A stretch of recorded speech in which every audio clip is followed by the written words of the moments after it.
Hi, how are you? Well, I thought I would talk about the project I'm working on.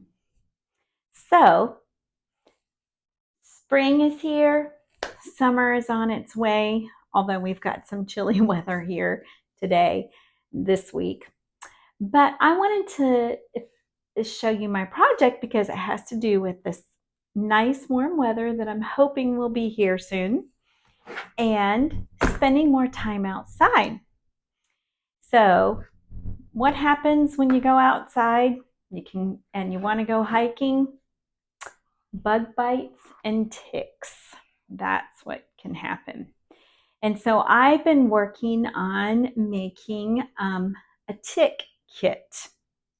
Now there are various sprays you can buy and um, anything that you want to do to help prevent from getting ticks and mosquito bites and all those things. So that's all good. I'm sure you all know about that. Um, and I have my favorite sprays that I like too. But in fact, I've already had three three people in my family just last week who all had ticks. So I decided that's it. I am making something to help when you've been bitten by a tick. So I'm going to make a tick kit. And I thought, I'm going to try to use um, just an inexpensive container. So I thought, well, how about this? It's deep enough. It's like a pencil box, right? But then I got to look at it and I thought, the sides are kind of flimsy. The lid, it really comes off way too easily. And if any of the stuff I put in here spills out, this isn't going to be liquid tight. The liquids are going to come out of it. And plus, it's not airtight either to keep it fresh. I mean, it does look nice, but I thought it's just kind of flimsy. I'm going to go see what I have in my Tupperware stash. So sure enough, I had some items. I had these, which all of these are food safe, which is really cool for a lunch. And they're all nice and they're slim, but I like that it's got the different compartments.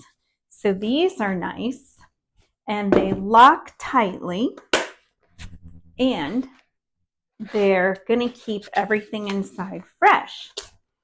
And so I also thought, well, what about the little Lunchit containers? These are slender. They'll fit in a cabinet. They'll fit in a backpack. They'll fit in my purse. So if we're out somewhere and somebody, gets a tick, I can apply this to them and give this to them. So I'll show you what I have.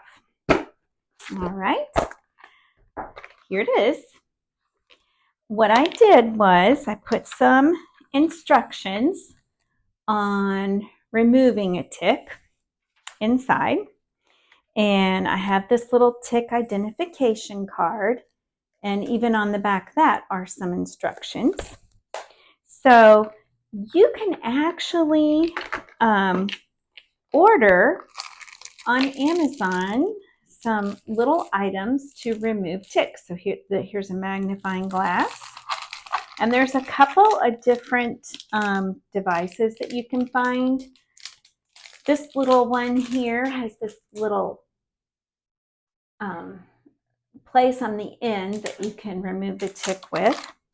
And also have some different kinds of tweezers that you can order on. And then if you have pets, they've even got these little combs, or maybe if you have one in your hair. So you can buy these little things online, or you can just get a really fine tip tweezer. And I know a lot of people have their different ways that they remove ticks. Like they'll say, well, let's smother it by putting soap on it. When I was a kid, the thing was you took a match to it. So they breathe at the end of their body, and they say, well, if you put soap on it or you put Vaseline on it, it'll suffocate and it'll let go. Well, the problem is that when ticks get stressed, they will actually empty the contents of what's inside of them into the bite, into where they're biting. Basically, they'll regurgitate it out and into your body.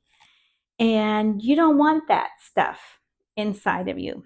So the best recommended way to remove a tick is with a fine tip tweezer, and you grab them at their head and not their body as best as you can. You try to get that head and at the end of their body. Don't squeeze that body, and pull them out.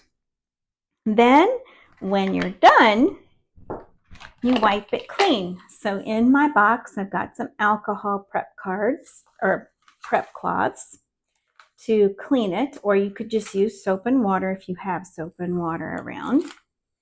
And then you apply bentonite clay. So I have a little Tupper Mini here with the bentonite clay powder in it. And you add water and make a little paste. And what this is going to do is it's going to draw out the toxins. And I know you could probably put colloidal silver on, which is a natural antibiotic, and you could even take colloidal silver. You could probably even apply some essential oils. And those are all great things, but be sure that you put the bentonite clay on, because it'll also help with itching. So this is the bentonite clay I use from Redmond, which is here in America. And there's many uses for bentonite clay. It makes a really good facial mask. If you have a lot of skin issues, it's good. And you can even put it in smoothies as well. So it has a lot of good benefits in it. So it's a blend of sodium and calcium bentonite clay. That's what it is. It lifts impurities, it cleanses pores, and so that's what I have in here ready to go. And this is small enough that you could take with you. Then I bought, so because I'm making some for all my adult children who have moved out for their families and for us, I bought some large bottles of quercetin, which is builds your immune system and helps your body to get rid of toxins, and vitamin C drops. And I bought the liquid because that's easier for kids, and you can put a few drops in their drink. And then I also bought an herbal tincture called astragalus. Astragalus is how I think it's pronounced. It's Astragalus. And I bought these little bottles, which you can get off of Amazon. They come in a box like this, and it comes with a little funnel and everything here. So I sanitized them and got them all set up. And I put some in, and with the directions on them. So I bought these little labels, which were really cheap, and just wrote on there. And so that's going to go in the tick kit.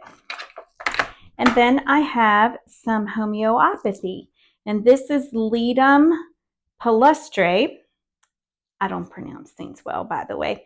And this is for insect bites and bruising and skin irritations, and it helps your body to fight that better. So all these things are going to help your body to fight the irritation, the toxins from that tick bite. And so now everything will be ready. And what I like about these is that it's all organized in these little Lunch-It containers. And I'll get the lid on and seal it all the way around. And it's not going to come loose. It's strong and it's liquid tight, airtight, and it's going to fit easily in the cupboard or in my backpack or in my purse or wherever. And another idea to do with these is, and these containers as well, is to make a little emergency kit for your car. Now, I know you can buy emergency kits, but the thing is, you're going to have a good, strong container, and you can put in it what you want to. And I get this little American Red Cross little booklet. It fits in here, and it's got all kinds of little first aid tips. And I even have one that's little laminated note cards that is in my that's in my emergency kit in the car. But this one I keep in the house. And that way I have it for, anybody that needs it. Maybe there's a babysitter here. Maybe it's an older sibling taking care of a younger one. So you can put your Band-Aids in here and your hand sanitizer and whatever else you need. Also, you could use these for traveling. They're very handy for traveling, for your chargers, your medications, your jewelry, maybe your shampoo and all those kinds of things. These, the Tupper Minis, are really good for your shampoo and conditioners and your lotions and your maybe you want to put some Tylenol in there for the car, some Dramamine or something like that. So that would be very handy. These kits, these little Lunch-It kits are just great for that. And we have a variety of sizes and colors on the website, so you can check what you would like. And another idea is, whenever we go to the park or if we go hiking, I have a drawstring bag. Just about every company or whatever gives away those little drawstring bags, I have one of those, and it's got a kit in here for first aid, and then also one for snacks. And that's what you could do in your car too, because you never know when you're going to be stranded. And you could put snacks in here that don't need to be refrigerated, and that will give you protein to hold you over, like meat sticks or cereal bars or granola bars or whatever it is. Maybe even a little bit of candy. If you have a little bit of sugar candy, did I say sugar? Yes, I did. That will give you some energy if you have to walk and you've run out of gas or whatever it is. So those are things that are good to have and important to have so that you are prepared for any kind of emergency. Even if you don't have children and you're on your own, you never know.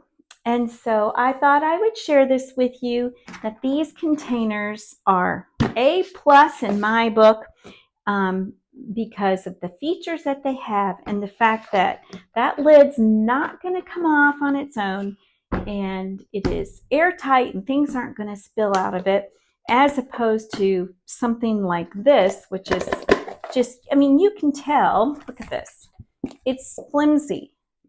It's like a disposable product, Look at that. This just came off just now.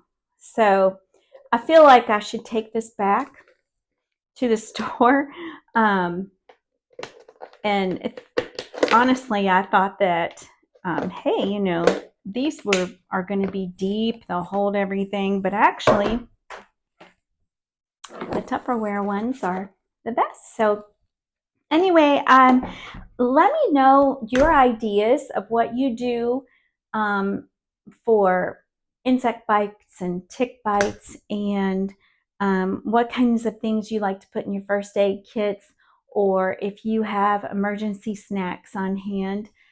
Put your ideas in the comments. I'd like to hear them, and other people would benefit from that too. So thank you for watching, and if you want to look at these containers, and if you're interested, let me know, and I will send you the website link of where you can order. Y'all take care, and I hope you have a great spring and a safe summer.